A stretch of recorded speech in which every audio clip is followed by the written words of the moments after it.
has we have implicit respect for them, but not because of who they are. The person might not have been so accomplished in their life. It doesn't matter. An ambassador is somebody who is respected and people pay attention to them, and they have stature because of who they represent. That is a shliach mitzvah. But of course, you have to own it, right? You have to own that you're a shliach mitzvah.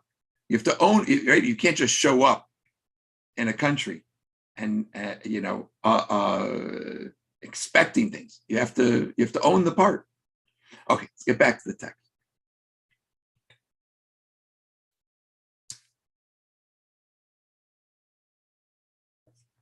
So he says, the Chadasharim understands the Mishnah in Pirkei Avos. Im ein ani li mili. If I'm not for myself, who will be for me? In a similar way, if you look at Bechukosai in the Sfas Emes, he quotes his grandfather to say that every person in the world was created to do a special tikkun, a task in the world that only they can perform, right? To improve the world. And they're uniquely qualified, right? So even now it's even taking it to the next level. Not only are we ambassadors of Hashem, but we're tasked with specific things that only we can accomplish. So everybody has the potential to be a shliach mitzvah.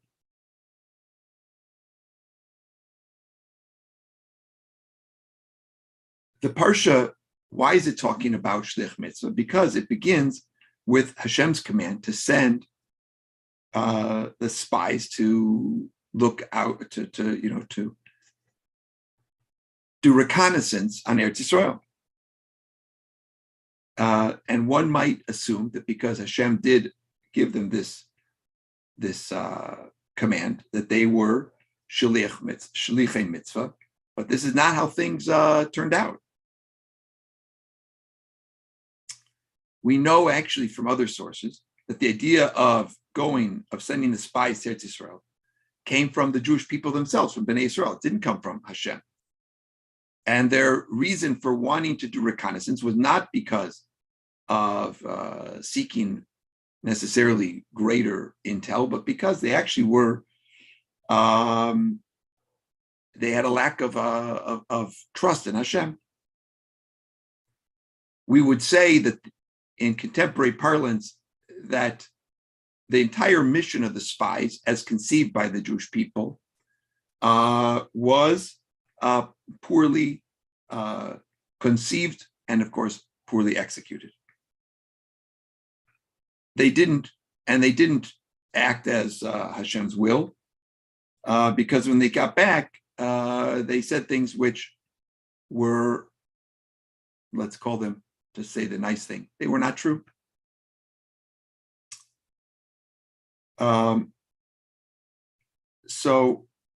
Sfas Emes in the Midrash, why are we talking about shliach mitzvah? The spies blew it. Why are we talking about shliach mitzvah here? So he says like this. Yeah, it's true. This whole thing of sending the spies started as a really bad idea, poorly conceived. But Hashem went along with it and commanded the spies. And when Hashem went along with it and said this could be turned into a positive thing for the Jewish people, so it became, all of a sudden, it became a mitzvah. The Jewish people could have it could have really elevated things.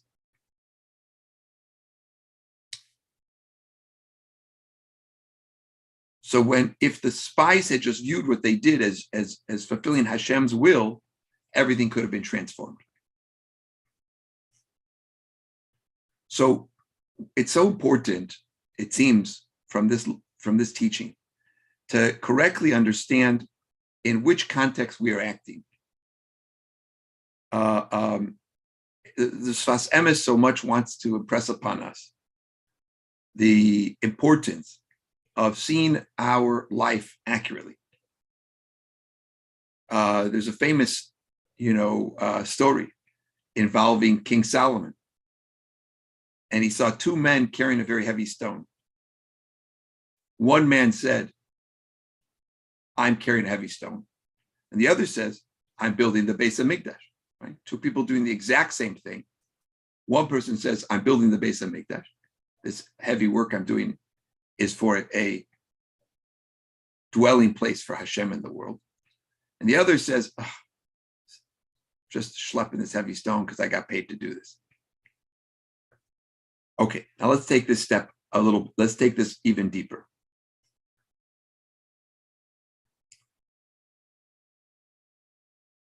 Ideally, a person, when they're doing a mitzvah, is supposed to do it purely for the sake of connecting with Hashem.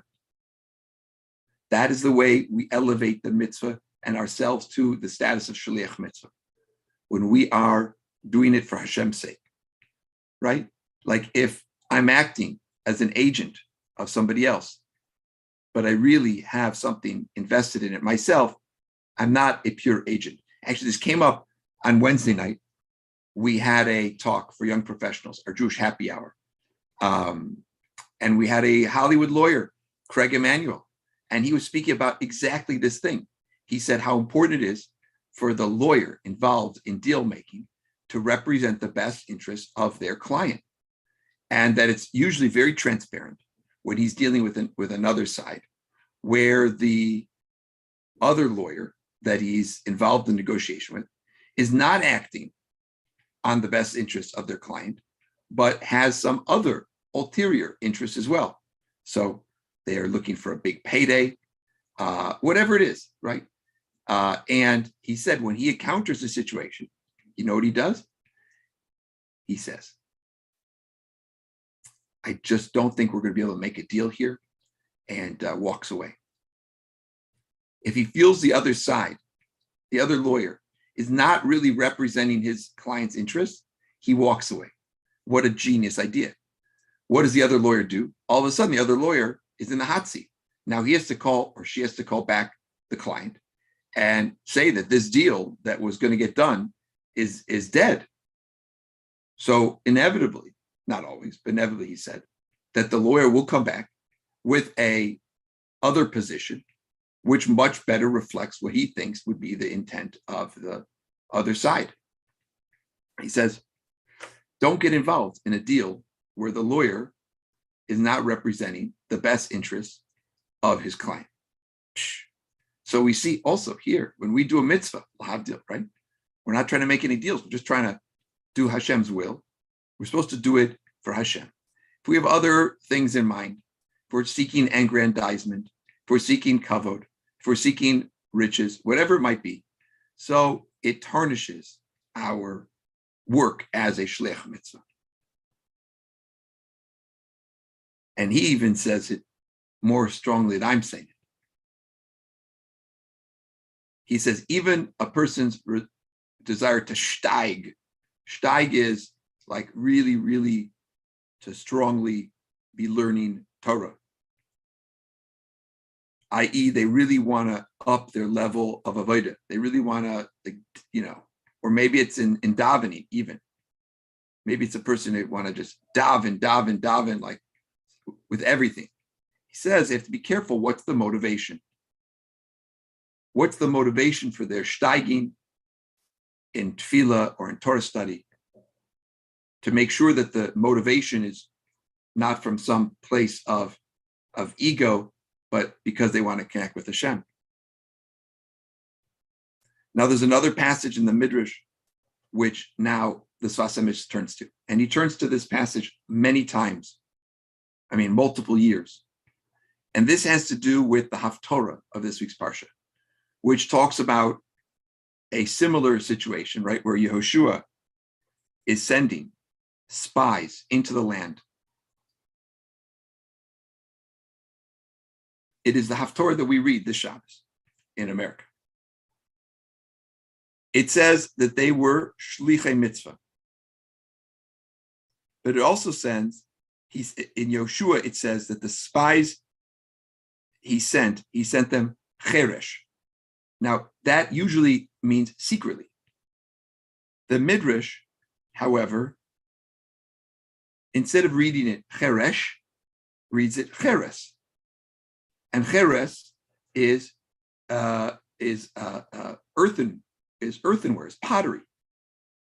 So he says that the Midrash says that the in Yoshua, what it's saying is that to avoid detection, these spies Yeshua went disguised as potters. They went disguised as potters. Now, what is so important about an earthenware vessel? For one, the Sfas Emes points out, it's inexpensive, right? A simple clay pot is certainly in those days, probably even, is a not considered a fine piece of, a fine vessel. So it has little value on its own. I'm not talking about porcelain.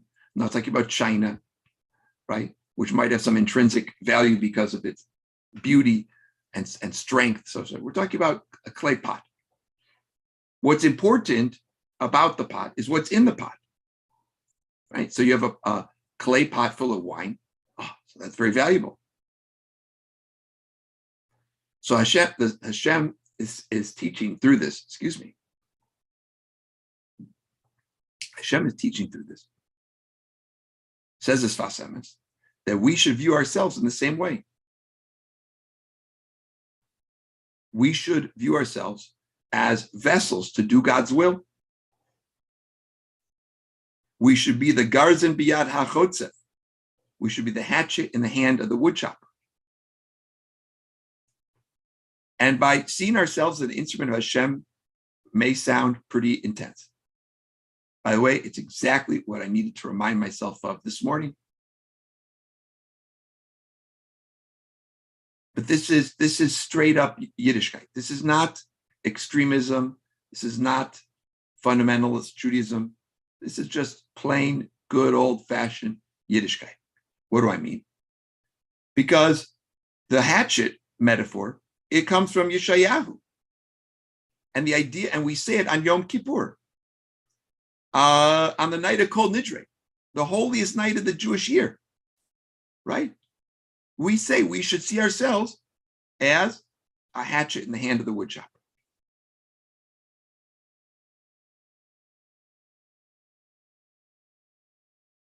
A couple more things. What else about an earthen pot? This is from another year's another year's Torah. Is that it has tuma. It has a special thing about tuma that even if it's open and something which is impure goes over it, I believe the tuma gets into the vessel. In other words, that the clay pot is very, very susceptible. It's very sensitive. It really is something which has so much potential for good, right? Because it can hold and store and safe keep and age things like wine, right? But it's also very, very fragile. And if it breaks, it has no value. So Sfas Emes in another place wants to say that it is a way of looking at our bodies. Our bodies are also very fragile. They're important, and we have to take care of our bodies, and the body's importance because of what's in it, the soul. The soul is what is important about. So our bodies are also like a clay vessel, and we have to be careful with them. They're susceptible to all kinds of things, whether that's spiritual or physical maladies. Okay, and let's do one more point, one more idea.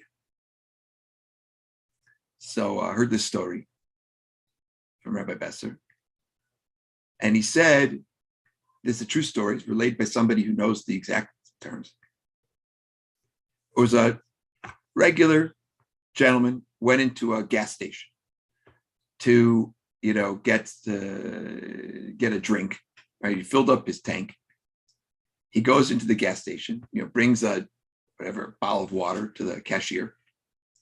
And the cashier says in an unmistakable Israeli accent, it would be, 235. So the Jewish guy, he hears the unmistakable Israeli accent, and he says, "Oh, Shalom Aleichem." Now, this guy, the cashier, was embarrassed. I don't think, away from the story, the way I heard it said, is he was kind of surprised that the guy noted that he was Israeli. And so he shot back, "Why do you say Shalom Aleichem? There's only one person here." Right? So grammatically speaking, Shalom Aleichem means peace be to you, plural. Right? Should be Shalom Alecha, would be the right way of saying it.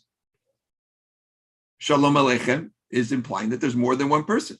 But if I walk into a room and there's one person, I say Shalom Aleichem. That's the proper greeting. Why are we saying Shalom Aleichem? We should be saying Shalom Aleichem. So this is what the guy shoots back, the Israeli, proving, of course, that he's Israeli by shooting back with that comment. And the other guy is pretty sharp himself, and he says, "Oh, we say Shalom Aleichem because we don't just greet another Jew when we say that. We're greeting the Jew and their guardian angel. Everybody has an angel that accompanies them."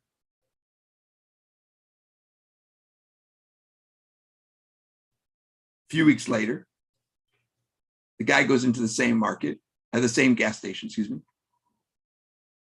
and the cashier has a complaint. He says to the guy,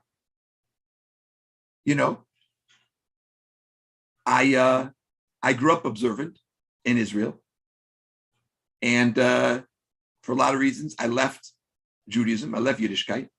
I moved to America recently, trying to get started here. I could only get it, I got my job in the gas station. And I don't live a Jewish life at all.